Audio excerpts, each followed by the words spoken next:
Muitos de vocês já se perguntaram o que é um átomo. Às vezes você viu o conceito em um filme, leu em algum livro, viu em algum desenho, e esse é um conceito que todo mundo já ouviu falar pelo menos uma vez, mas nem todo mundo sabe de fato o que é. E eu tô aqui para explicar para vocês, beleza? Vamos lá. O que é um átomo? A gente tem que voltar lá na raiz do problema, lá antigamente, quando existiam correntes filosóficas sobre o que a matéria na natureza era feita. E existiam duas grandes correntes de pensamento na época, que é a corrente de Leucipo e Demócrito e a corrente de Aristóteles. O que dizia a corrente de Leucipo e Demócrito? Que tudo na natureza era feito de átomos, beleza? Tudo na natureza era feito de átomos. Ou seja, se eu pegasse esse quadro e cortasse no menor tamanho possível, a ponto da faca não conseguir cortar mais, eu tinha um átomo de quadro. Se eu pegasse um pedaço de madeira e cortasse do menor tamanho possível, até não poder cortar mais, eu teria um átomo de madeira. E assim com qualquer matéria. E foi a primeira vez na história que a palavra átomo surgiu para a gente. Só que na mesma época, uma corrente filosófica de Aristóteles disse que tudo na natureza era feito de fogo, água, terra e ar. E naquela época não ganhava quem estava falando a verdade, ganhava quem tinha o melhor argumento. E Aristóteles era muito famoso e ele tinha bons argumentos para provar isso daqui, né? Se você pegar água com terra, vira barro. Se você pegar fogo com água, vira vapor. E aí você consegue misturar isso de tal maneira que você fica com tudo que é possível criar na natureza, certo? Até respaldo bíblico isso tem. Se você parar para pensar, água com terra dá barro. E Deus tirou o ser humano da onde, segundo a Bíblia? Do barro, né? E aí soprou a vida sobre ele, o ar. Então a corrente filosófica, né, foi uma parada muito importante na época para a gente discutir pela primeira vez o que era o átomo. Esse cara que ganhou, esse cara que perdeu. Entretanto, foram dois pensamentos muito importantes daquela época. Entretanto, aquilo não era ciência, aquilo era filosofia. Tudo bem? Perfeito. Até que pela primeira vez um cientista decidiu mergulhar a fundo no que seria um átomo, que foi o cientista chamado Dalton, e criou o nosso primeiro modelo atômico. Como é o primeiro, é o mais simples de todos, é o mais comum de todos, que é o modelo da bola de bilhar. Professor, o que é bilhar? Se você é brasileiro, substitua bilhar por sinuca, beleza? É uma bola de sinuca, tal como eu desenhei aqui, tudo bem? E o que ele falava nesse modelo? Que o átomo era a menor partícula possível, esférica, maciça. O que significa maciço? Ele não é oco, beleza? Indivisível, ou seja, você não consegue partir o átomo em partes menores. Substancialista. O que significa ser substancialista? Um átomo de ouro, ele tem a cor do ouro, o cheiro do ouro, o gosto do ouro. Um átomo de cobre, ele tem a cor do cobre, o cheiro do cobre, o gosto de cobre. As características microscópicas acompanham as características macroscópicas. Isso é você ser substancialista. E o mais importante que Dalton colocou aqui pra gente, e isso vale até hoje, já caiu no Enem essa pergunta, o que Dalton falou que vale até hoje? Ao longo da aula a gente vai ver que muita coisa que ele falou aqui estava errada. Só que o que ele falou que vale até hoje é que o átomo reage em proporções definidas. Se eu pegar dois H's e um O, eu formo H2O. Se eu pegar 4 H's e 2 O's, eu formo 2 H2O's. Os átomos sempre vão estar reagindo em proporções definidas. Isso foi o mais importante que ele trouxe para nós. Beleza? O modelo de Dalton, check. E o modelo de Dalton funcionou para muita coisa durante muito tempo, até que um outro cientista decidiu estudar isso daqui, que foi o segundo modelo atômico que apareceu, que foi o modelo atômico de Thomson, que é o modelo do pudim de passas. Substitua o pudim de passas por panetone, e aí você vai conseguir enxergar muito melhor. O que é um panetone? É uma massa com as passas dentro dela. É exatamente aqui o que a gente tem, uma massa com as passas dentro dela. Vamos explicar como é que ele chegou a essa conclusão e qual foi a história de Thomson. Thomson era um cara envolvido em vários experimentos envolvendo a física elétrica, né? E ele começou a perceber que havia eletricidade em tudo. Naquela época a eletricidade estava sendo super estudada e ele percebeu que no ar tem eletricidade, na pele tem eletricidade, em tudo tem eletricidade, até onde não é para ter, tem. Porque a eletricidade é uma coisa fundamental da matéria. Então Dalton não falou nada sobre eletricidade aqui. A eletricidade aparece pela primeira vez nos estudos de Thomson. Thomson fez um experimento chamado experimento dos raios catódicos, onde ele pegou uma ampola de Crookes, que é um vidrinho, basicamente, certo? E colocou um gás aqui dentro. E na hora que ele ligou isso na tomada, apareceu um raio aqui. Zzz. Imagina, até onde a gente sabe é o fio que conduz eletricidade, não é o gás. E do nada o gás conduzindo eletricidade. Aí ele falou, se o gás conduz eletricidade, o fio conduz eletricidade, eu conduzo eletricidade, tudo conduz eletricidade, se eu ligar na tomada muito forte, né? O que vai acontecer nessa situação? Tudo tem eletricidade. Então, o que ele descobriu, galera? Thomson, pudim de passas, descobriu que o elétron é propriedade da matéria. Thomson, pudim de passas, descobriu a primeira partícula subatômica. O que é subatômica? Menor que o átomo. Ou seja, o átomo é indivisível? Não, porque eu tenho coisas menores do que ele dentro dele, que são as passas dentro do panetone. Então a gente descobriu a primeira partícula subatômica, que é chamada de elétron, que está relacionada com a nossa eletricidade. Tudo bem? Perfeito, maravilha, show de bola. Então ele chegou à conclusão que o nosso pudim de passas é uma massa positiva e os elétrons estão encrustados nele. Top? Perfeito. Terceiro modelo atômico. Então, o modelo atômico de Thomson rolou aí durante muito tempo, foi um modelo muito legal, rolou bacana. Até que um outro cara, chamado Ernest Rutherford, fez um experimento muito interessante, que é o experimento da lâmina de ouro. Perfeito. O que seria esse experimento da lâmina de ouro? Olha que interessante o que ele fez. Ele pegou aqui, uma pistola, um canhão que atirava partículas alfa. Então ele ficava atirando partículas alfa numa lâmina de ouro muito fina, né? E aí o que acontecia? Você esperava, quando se atira uma pistola num papel, que o tiro atravesse o papel.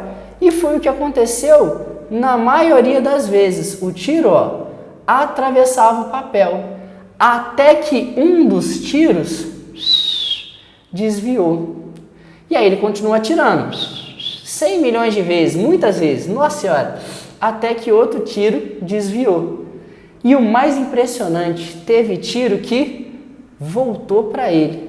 E aí ele falou assim, velho, como isso é possível? Qual foi a conclusão que ele chegou? Vamos lá com calma. Ele disse que a partícula alfa aqui, ela vinha, e ela é positiva, certo? E ela, na maioria das vezes, passava tranquilamente pela lâmina. Porque na lâmina de ouro existe um núcleo positivo. Então ela, na maioria das vezes, vai passar longe do núcleo, ou seja, ela vai passar sem desvio.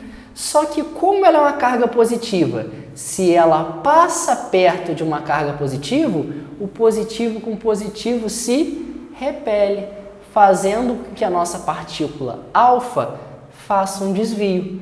Então, de fazer isso várias vezes, ele percebeu que o núcleo tinha que ser muito pequeno, porque na maioria das vezes a partícula alfa passava longe do núcleo. Só que quando ela passava perto, ela desviava. E quando ela batia de frente com o núcleo, ela voltava. Fez sentido?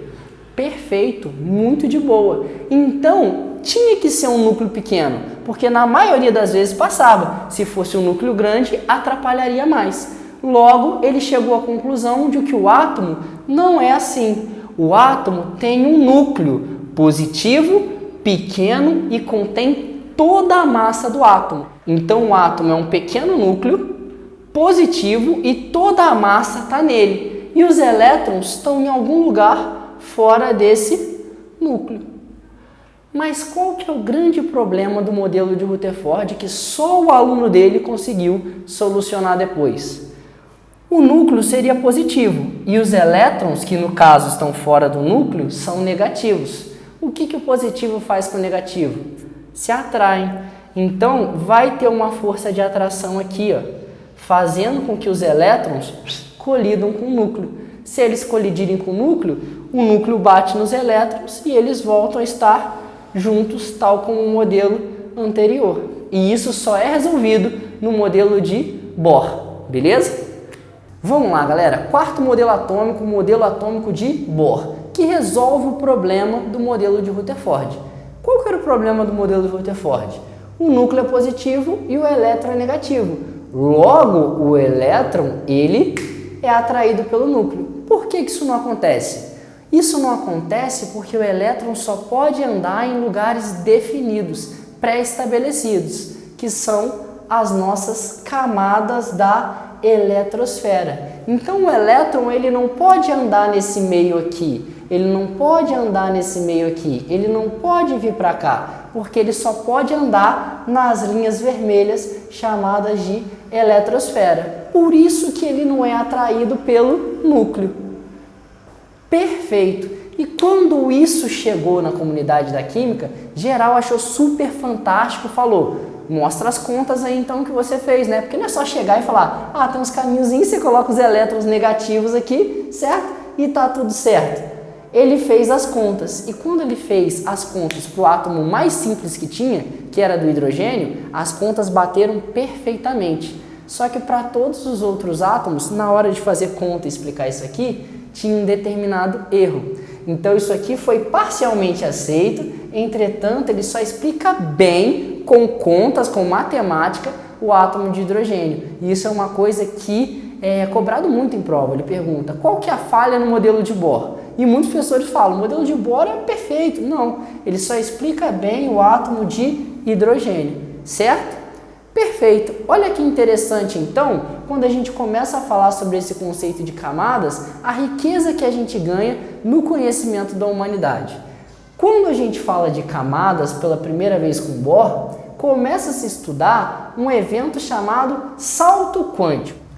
O que é um salto quântico? Um elétron vai ganhar energia, certo? E vai pular para a camada de fora. Ele não passa por esse meio, ele tipo que teleporta, sabe? Ele pula, aparece aqui, porque ele jamais pode ficar nesse meio aqui, tranquilo? E aí ele aparece aqui desse lado na eletrosfera, depois que ele absorve energia. Só que quando essa energia acaba, ele tem que voltar. E quando ele volta, ele libera energia na forma de um fóton, que é a luz. Graças a esse fenômeno, a gente consegue explicar duas coisas super interessantes. A primeira delas é os fogos de artifício. Como que funcionam os fogos de artifício? Você vai acender, vai gerar calor, esse calor vai aquecer vários átomos que estão ali dentro, então os elétrons vão todos pular para a camada de fora e na hora que ele explodir no céu, esses elétrons perdem a energia depois da explosão e voltam para a camada de dentro, liberando quem?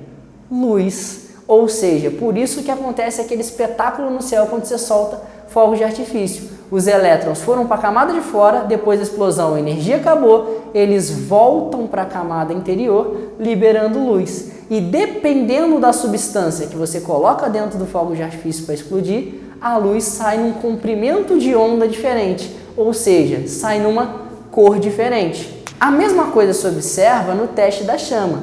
O que você vai fazer? Você vai acender um fogo, né? Não faça isso em casa, pelo amor de Deus, mas se você acender um fogo e pegar um metal e colocar no fogo, tipo assim, mercúrio, magnésio, você pegar cobre, né? vão gerar cores diferentes de chama. Se você pegar sódio e colocar na chama, você vai ver que a cor vai ser amarela. Se você pegar cobre e colocar na chama, você vai ver que vai ser outra cor. Por quê? Os elétrons estão ganhando energia no fogo, pulando para a camada de fora, certo? E quando eles pulam para essa camada de fora, quando essa energia acaba, eles voltam liberando fótons, ou seja, eles vão trocar a cor da chama. Então você tem chama de diversas cores diferentes, graças a esse fenômeno aqui, que é o salto quântico. Beleza?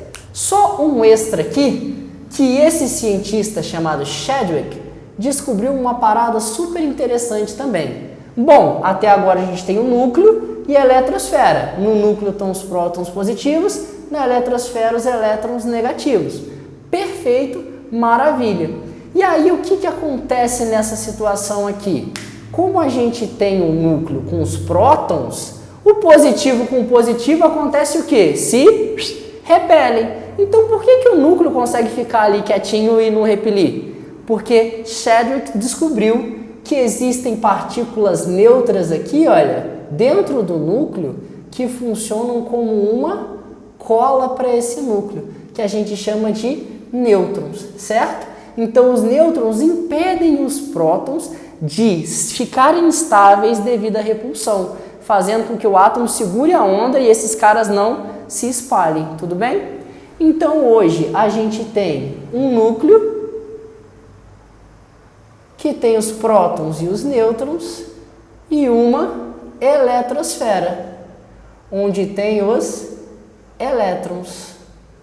Tudo bem? Esse não é o modelo mais atual, mas é o modelo que mais cai em vestibulares e que você precisa saber para fazer uma boa prova, beleza? Gostou do vídeo? Então deixa o like aqui embaixo e eu espero ter conseguido te ajudar a passar. Tamo junto, um grande abraço, valeu!